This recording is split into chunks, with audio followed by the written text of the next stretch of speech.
Bienvenidas y bienvenidos a una nueva emisión de Conócete. Gracias por su sintonía. En el marco del curso de Argumentación Jurídica con Visión de Derechos Humanos a cargo de la doctora Jimena Medellín Urquiaga, se aborda la temática de los derechos humanos de los grupos étnicos. Los y las miembros de las minorías étnicas deben gozar de la realización de todos los derechos humanos y libertades fundamentales en términos iguales, junto con los otros en la sociedad, sin discriminación de ningún tipo. Acompáñenos, por favor.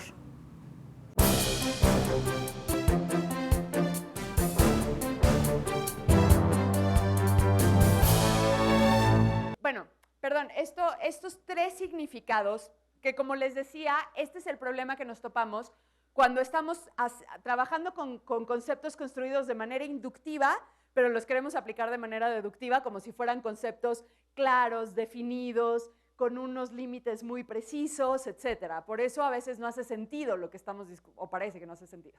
Una primera opción era lo que ya estamos discutiendo.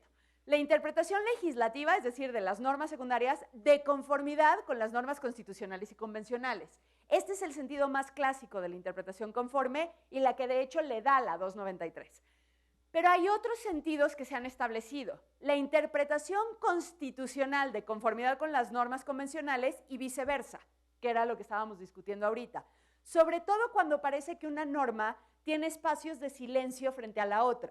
Entonces, en lugar de decir, vamos a aplicar esto, vamos a aplicar la otra, vamos a tratar de hacer un parámetro que se unan las dos normas vía interpretación conforme para no segmentar y decir, estamos aplicando la Constitución o estamos aplicando los tratados. Porque la Constitución dice que se interpretarán de conformidad con la Constitución y con los tratados internacionales. Y hay otra que es, esta por ejemplo, es parte de lo que sostiene mucho Eduardo Ferrer Macgregor y José Luis Caballero, ¿no? Mucho del debate que ellos tienen está situado aquí. Entonces esto se los aclaro porque por lo menos a mis estudiantes en el CIDE a veces les causa conflicto porque los leen a ellos y después no entienden lo que está haciendo la Suprema Corte, ¿no? Y entonces yo les digo, es que hay que ver que en realidad están pensando, conceptualizar una interpretación conforme distinta. Por eso hay que reconocer estos conceptos y después ya tratar de operarlos. Hay una que es todavía más compleja y que puede llegar a ser más controvertida, que es la interpretación constitucional y convencional de conformidad con los principios básicos o estructurales del sistema. Es decir, con este orden objetivo de valores. El jus cogens es como de esos, para los internacionalistas, es como de esos animales míticos que todo el mundo cree que existe, pero nadie se atreve a describirlos ni a saber qué son, ¿no? Hay una cantidad de errores, me parece, brutales en el jus cogens. El tema de las normas de jus cogens es que son normas muy concretas, muy precisas y muy pocas. O sea, como internacionalista, me parece que normas de jus cogens son prohibición de genocidio, prohibición de esclavitud, prohibición de tortura y tal vez alguna que otra. O sea, pero no crean que es... El jus cogens no es lo mismo que el orden público internacional. Okay. Y eso es algo importante, ¿no? Porque el orden público internacional es una categoría muchísimo más amplia que las normas de jus cogens. Okay. Entonces, sí, no, las normas de jus cogens yo me alejaría. Más bien el orden objetivo de valores es esto que hablábamos de los trasfondos políticos y de moral social, si queremos aceptar que existe este término de moral social, en contraste con moral crítica, que le dan un sentido social, político a una sociedad y que eventualmente tienen que tener algún peso dentro de las decisiones judiciales. Déjenme plantearles este pequeñísimo casito que les puse, a ver si en eso se puede ver un poco mejor. Esto es, sobre todo esta última parte de la interpretación de la Constitución y la Convención conforme a principios básicos o estructurales del sistema. De verdad es un caso súper básico, no sé nada de lo que ustedes, de la complejidad que ustedes conocen, pero para 5 horas no había forma de trabajar nada más. Y este es un caso que de hecho lo puse en un examen y deberían de ver las preciosidades que me dieron. Yo estaba muy orgullosa después de que me contestaran. Se presenta una solicitud para el reconocimiento de una agrupación política, de conformidad con la nueva Ley General de Partidos Políticos. En su declaración de principios y plataforma de acción, se dice que la agrupación se funda en los valores verdaderos del sistema puro de la democracia occidental y cristiana. Ya empezaron acá las respiraciones profundas. En esta línea, este grupo sostiene que las clases sociales privilegiadas, con acceso a una educación de calidad, tienen una responsabilidad directa con la democracia por la que deben encabezar la toma de decisiones nacionales. La misma Declaración de Principios sostiene la inferioridad intrínseca de los grupos indígenas mexicanos por constituir las ataduras al pasado que han impedido el proceso de modernización de la sociedad mexicana. Según se afirma en los documentos presentados, el debate democrático se debe de enfocar a la transformación cultural de los derechos de los pueblos indígenas a fin de hacerlos verdaderamente partícipes de las decisiones políticas que llevarán a México a un desarrollo sostenible. En línea con las aspiraciones democráticas de la asociación, la declaración rechaza la violencia directa e indirecta de la que han sido objeto los pueblos indígenas, afirmando que la transformación propuesta se debe plantear desde las herramientas que derivan de los derechos humanos, de los derechos constitucionales e internacionales, empezando por la educación. ¿Ok? ¿Tomaron nota? Yo les recomiendo que tomen nota porque las siguientes 3 horas vamos a discutir esto, básicamente, o mucho de eso. ¿Qué les va llamando entonces la atención? Es una solicitud para una agrupación política, que es una figura muy particular dentro de la Ley General de Partidos Políticos. Antes estaba dentro del COFIPE, ahora no las cambiaron en estas reformas legislativas, que obviamente no tiene derecho a participación directa en las elecciones, sino que lo tiene que hacer a través de una vinculación con un partido político. Pero que su función, como establece expresamente el artículo 20 de la Ley General de Partidos Políticos, que dice las agrupaciones políticas nacionales son formas de asociación ciudadana que coadyuvan al desarrollo de la vida democrática y de la cultura política, así como la creación de una opinión pública mejor informada. Eso es la definición que da la Ley General de Partidos Políticos sobre las agrupaciones políticas. ¿Ok? Con esto regresamos un poco a cuáles eran los puntos centrales.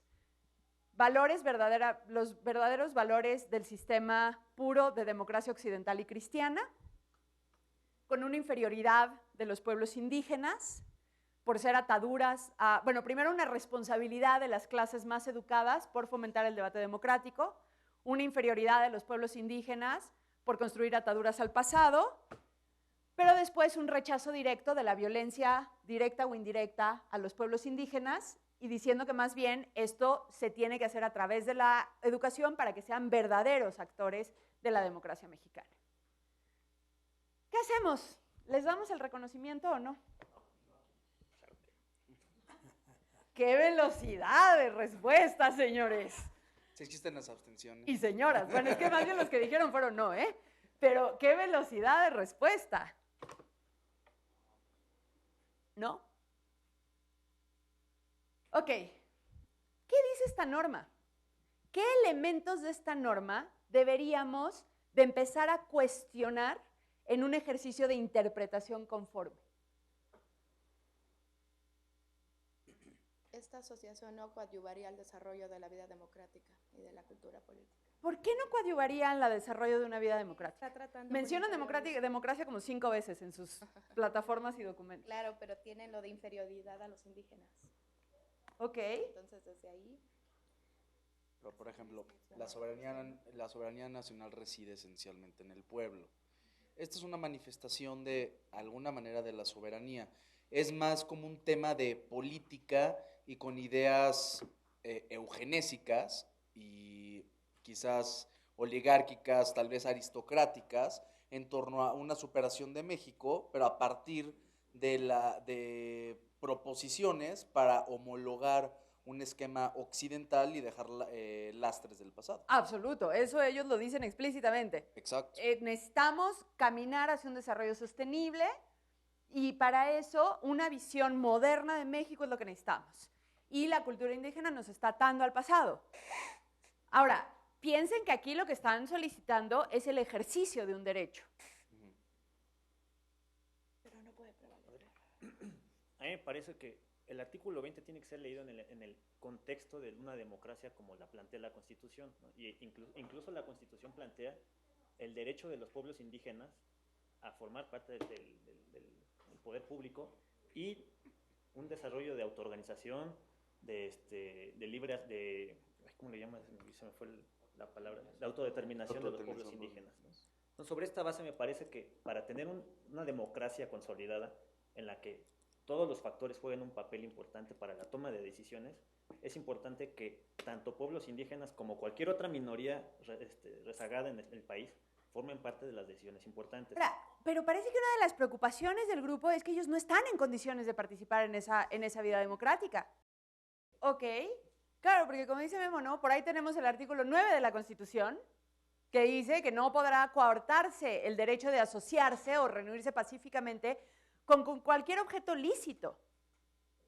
Ellos rechazan explícitamente la violencia directa o indirecta hacia las comunidades indígenas. ¿Qué tan lícito es eso?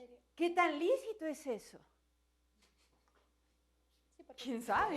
Hay que decidir qué quiere decir la Constitución cuando dice objeto lícito. Exacto. Y eso ¿No? es una mutación Pero constitucional. solamente los ciudadanos de la República podrán hacerlo para tomar parte de los asuntos políticos del país, ¿no? Ninguna reunión armada, etc. El artículo 35.3 de la Constitución. Son derechos del ciudadano asociarse individual y libremente para tomar parte en forma pacífica en los asuntos políticos del país. Como decía Memo, ¿le vamos a decir a los conservadores que no se pueden asociar? Todavía más. No, pero sí tiene fines cristianos. Cuando vives en un país que desde la Constitución te prohíbe que la intervención del culto, de los ministros. Pero del culto, imagínense que ya regresamos la educación confesional. ¿no? Y La educación ya no es laica, ¿no? Entonces, esa es una de las vías más importantes de transmisión de los valores cristianos. Entonces, la idea del laicismo tal vez ya también la cambiamos. Déjenme nada más de asuntos políticos. No en participación política. De los ministros de culto, pero otra vez regresamos a qué son restricciones expresas y no. Son números clausos. ¿No? Hay una restricción expresa para que los ministros de culto sean votados, pero no hay una restricción expresa para que los cristianos participen en los asuntos políticos, desde su propia plataforma ideológica. Todavía más, el artículo 16 de la Convención Americana sobre Derechos Humanos. Todas las personas tienen el derecho a asociarse libremente con fines ideológicos, religiosos, políticos, económicos, laborales, sociales, culturales, deportivos o cualquier otra índole. El ejercicio de tal derecho solo puede estar sujeto a las restricciones previstas por la ley que sean necesarias en una sociedad democrática. Entonces ahí vamos otra vez al asunto de la... Ahí donde sean necesarias para una sociedad democrática, desde que ellos señalan que las decisiones solo deben tomarlas las cúpulas. las personas que han tenido acceso a una... Desde ahí vamos en contra. No, obviamente va a depender de lo que entendemos por una sociedad democrática.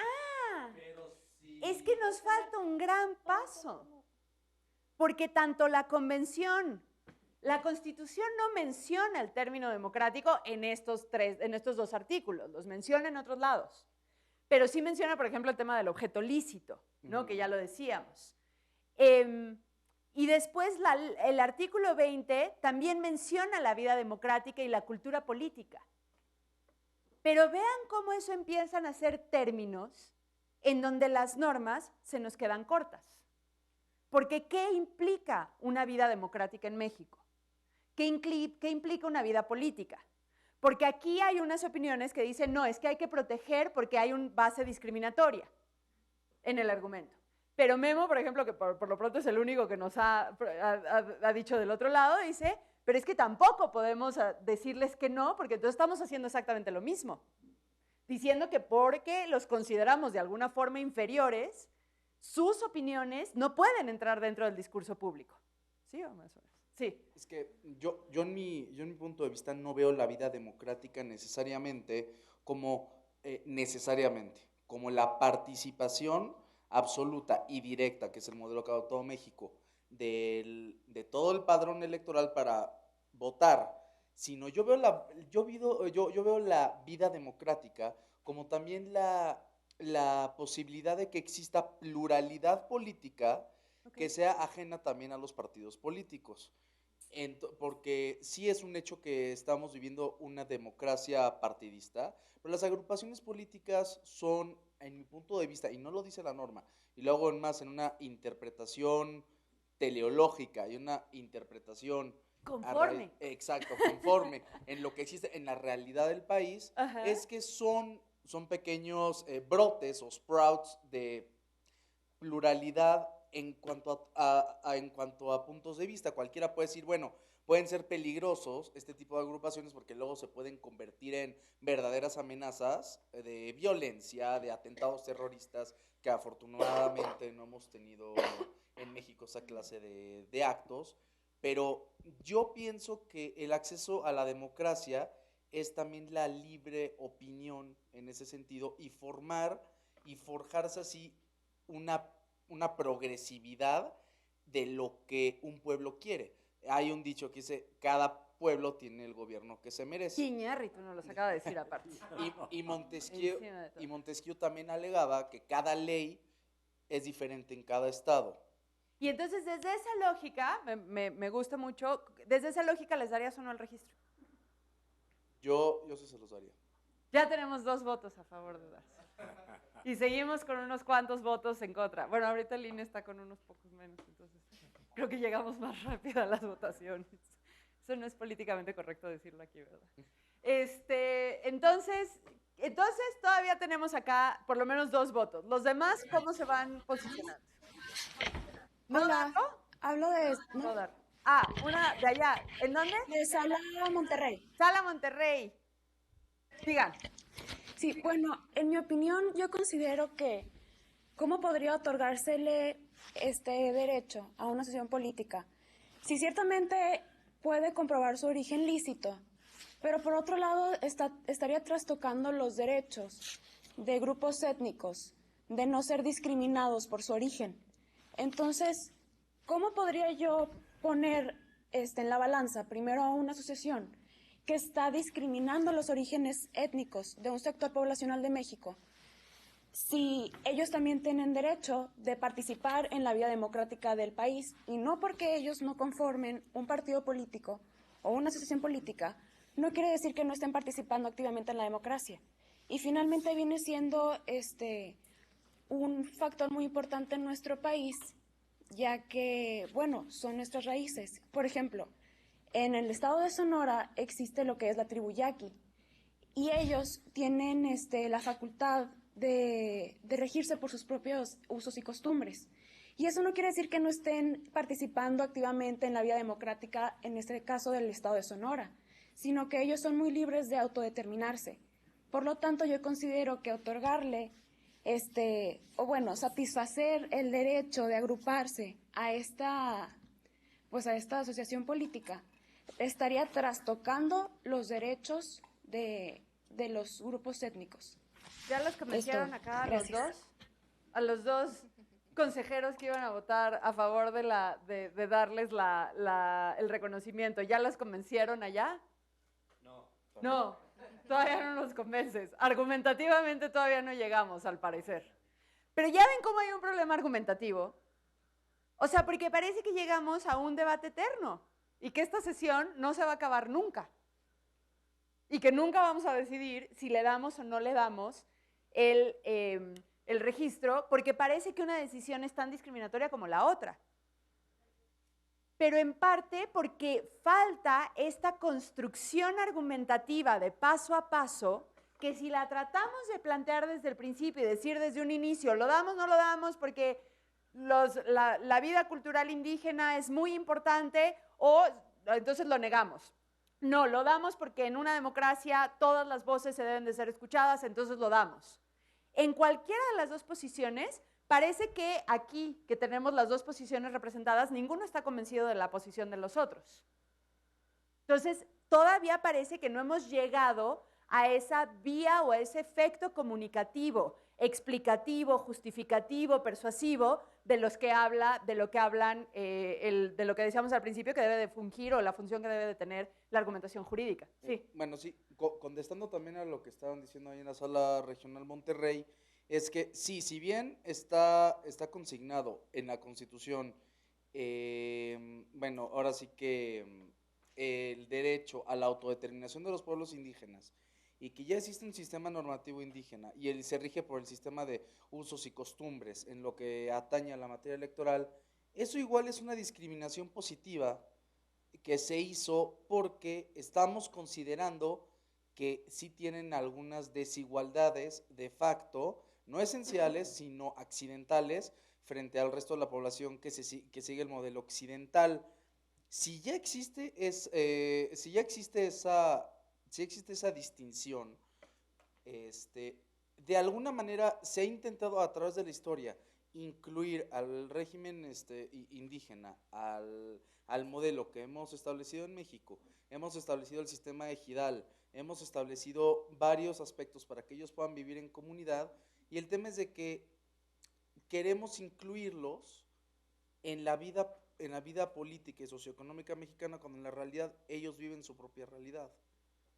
Entonces, partiendo de esa base, no hay que ser muy, no hay que tener una visión eugenésica, ni mucho menos ni darle prioridad a los que realmente pertenecen a las cúpulas, sino realmente evitar que hayan, políticamente, que hayan no obstrucciones, sino ciertos elementos que no nos permitan avanzar como sociedad y siempre estemos arraigados en el pasado. Hablamos mucho de que la Constitución de 1917 fue la primera que proveyó sobre varios derechos sociales, pero son varios derechos sociales que a raíz de la mutación constitucional al siglo XXI podrían ya parecer arcaicas o inaplicables en el modelo de la globalización mundial.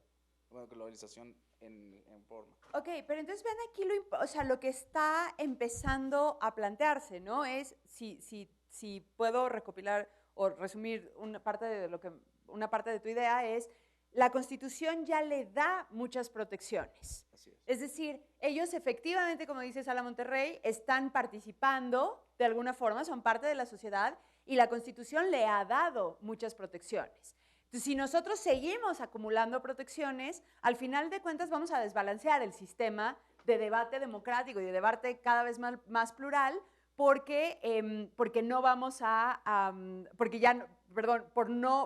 porque eso nos va a llevar a limitar otro derecho de asociación, digamos, ¿no? Pero otra forma en la que también se podría argumentar, si lo cambiamos, es esas mismas normas constitucionales nos van construyendo ciertas identidades del sistema. Pero vean cómo es radicalmente distinto decir, esas normas ya dan tanta protección que ahora hay que balancear el juego para el otro lado, la cancha de juego para el otro lado, a decir, esas normas son parte de el modelo político y de justicia que está planteando en la Constitución. O sea, son dos visiones muy distintas, utilizando exactamente las mismas normas. O sea, aquí les puse el artículo 9 y 35 constitucionales y el artículo 16 de la Convención Americana, que todos se refieren más bien al tema de la libertad de asociación.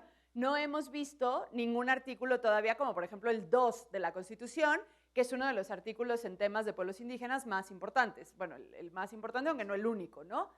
Pero eso es parte de lo que quiero que vayan viendo, este juego, y que cuando hablamos de interpretación conforme, es un tema muchísimo más complicado que nada más decir, tengo el artículo 20 de la Ley General de Partidos Políticos y lo voy a interpretar de conformidad con el artículo 9 de la Constitución.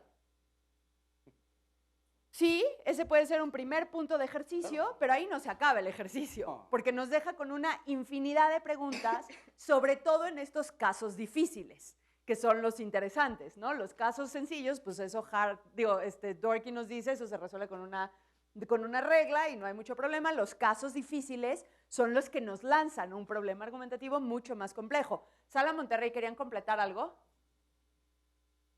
Sí, que en relación a lo que comentaban ahorita, con relación a que, bueno, la Constitución le está otorgando muchos, protección a este sector poblacional, es como decir de que, bueno, ya tienen tierra, ya tienen agua, ya tienen comida, pues ya están contentos. Pero aquí en el quid del asunto, más que nos estén atando al pasado, es ver cómo estos grupos que son, importantes todavía en nuestra cultura y en nuestra vida actual, es cómo podemos acoplarlos más que rechazarlos o en dado caso extinguirlos, ¿sí me explico? Por eso era mi punto de vista de no otorgar el registro, porque finalmente estaríamos cayendo en el ridículo de desaparecer a todos los grupos étnicos porque nos están representando un retraso en la sociedad o un retraso en la vida democrática. Y lo que creo yo que se debería hacer en este caso y de analizar no es nomás el artículo 20 de si ellos tienen derecho de asociarse o son una asociación ilícita, etcétera, ni tampoco, bueno, los grupos étnicos representan tanto porcentaje del sector poblacional, sino verlo como un todo. O sea, esta agrupación política, ¿qué es lo que realmente está intentando hacer? Y ¿qué es lo que tenemos nosotros de frente? Que son grupos que no podemos finalmente eliminar o extinguir, ¿sí me explico? Claro. Sino más bien, ¿cómo vamos a hacer que ellos participen en la vida democrática? Y viendo la plataforma que presenta este grupo político, pues me está dejando ver que lo que quieren es rechazarlos, ¿sí me explico? No incluirlos. Por eso yo en lo personal no les otorgaría el registro, porque yo no estoy fomentando que una parte de mi país participe democráticamente, sino que desaparezca. Ok. Es todo, gracias. Gracias. Sí, esto es por eso poner aquí como pequeños tropiecitos, ¿no? En el caso, o sea, si leemos esta primera parte la misma declaración de principios se tiene la inferioridad intrínseca de los grupos indígenas mexicanos, parecería exactamente lo que tú dices, pero luego la declaración rechaza las formas violentas y más bien dice hay que hacerlo vía la educación, que tal vez ellos te podrían contestar, es justamente lo que tú dices, ¿no? Quiero integrarlos mucho más y la educación siempre se ha reconocido como un derecho en donde se funda el principio del ejercicio de los derechos políticos. Quien no tiene un acceso a la educación real no puede tener una participación sustantiva en los asuntos políticos de un Estado. Solamente quiero ir complejizando para que vayamos viendo las dimensiones de la argumentación en derechos humanos. No lo vamos a acabar en este punto, como les digo, este mismo caso nos va a guiar un poco la discusión en los siguientes temas.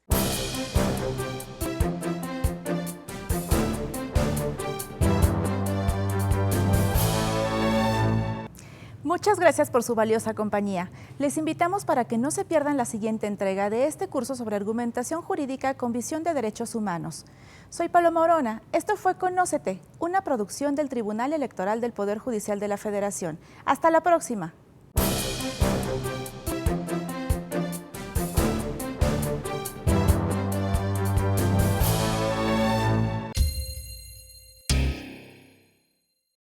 El Tribunal Electoral del Poder Judicial de la Federación emitió previo a la jornada electoral importantes resoluciones para articular la figura de la candidatura independiente en las entidades federativas.